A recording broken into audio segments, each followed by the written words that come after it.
Certainly, this yatra is going to interact with the youth of this country, women of this country, or marginalized people and different areas of the people. This yatra will cover a distance of 6,200 kilometers. Basically, mode of yatra is a bus yatra. Bus yatra allow maximum access to the people.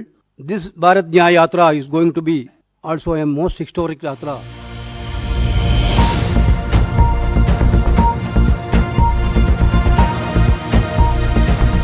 नमस्कार, आप देख रहे हैं एयरबीट। मणिपुर सरकार ने इम्फाल पूर्व जिले के हट्टा कांगजेबुंग में भारत जोड़ो न्याय यात्रा को शुरू करने के लिए अनुमति नहीं दी। ये यात्रा राहुल गांधी के नेतृत्व में 14 जनवरी से शुरू होने वाली थी और 20 मार्च को मुंबई में समाप्त होने वाली थी। इस यात्रा का उद्देश्य देश की आर्थिक, सामाजिक और राजनीतिक समस्याओं को उजागर करना और न्याय की मांग करना है। मणिपुर प्रदेश कांग्रेस कमेटी MPCC के अध्यक्ष केशव मेघाचंद्र ने इस फैसले को दुर्भाग्यपूर्ण बताया और कहा कि ये लोगों के अधिकारों का उल्लंघन है। उन्होंने कहा कि हमने मुख्यमंत्री N बीरेन सिंह से मिलकर यात्रा को शुरू करने के लिए वेन्यू की अनुमति मांगी थी, लेकिन उन्होंने इसे मना कर दिया। उन्होंने कहा कि ये बहुत दुर्भाग्यपूर्ण है, ये लोकतंत्र की हत्या और लोगों के अधिकारों का उल्लंघन है। प्रस्तावित वेन्यू एक सार्वजनिक मैदान है। आपको बता दें कि इस यात्रा के दौरान राहुल गांधी बसों और पैदल चलकर 6,713 किलोमीटर की दूरी तय करेंगे और 110 जिलों, 100 लोकसभा सीटों और 337 विधानसभा क्षेत्रों को शामिल करेंगे। ये यात्रा 66 दिनों की होगी और 20 मार्च को मुंबई में समाप्त। आपको बता दें कि मणिपुर में काफी दिनों से हिंसक माहौल बना हुआ है। राज्य में हुई हिंसा से मणिपुर के जनजीवन को प्रभावित किया है। इस हिंसा की जड़ एक न्यायालय के आदेश में छिपी है, जिसने मणिपुर के 18 जिलों में से 7 पहाड़ी जिलों को अनुसूचित जनजाति का दर्जा दिया था। इस आदेश के विरोध में मैतेई समुदाय ने 3 मई को जनजातीय एकता मार्च निकाला, जिसमें उन्होंने कहा कि आदेश उनके अधिकारों और संस्कृति को खतरे में डालता है। उन्होंने ये भी कहा कि ये आदेश राज्य के भौगोलिक और जनगणना के आधार पर गलत है, क्योंकि मैतेई समुदाय राज्य की आबादी का 60% है, जबकि पहाड़ी जनजाति मात्र 40% है। इस मार्च के दौरान कुछ लोगों ने हिंसा फैलाई और सुरक्षा बलों से हथियार लूटे।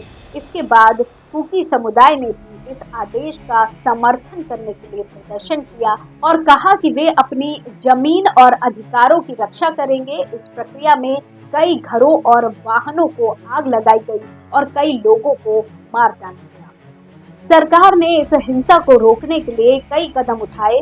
केंद्रीय गृह मंत्री अमित शाह ने 31 मई को मणिपुर का दौरा किया और वहां के विभिन्न समुदायों और राजनीतिक दलों से मुलाकात की।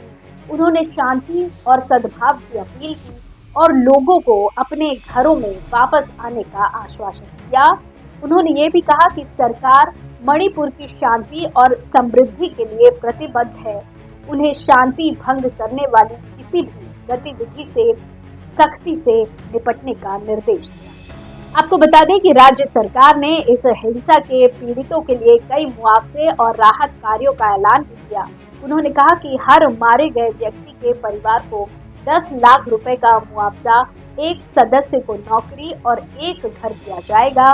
उन्होंने ये भी कहा कि चिनकुकी मिजो समुदाय को 15 दिनों में राजनीतिक समाधान का आश्वासन दिया गया है।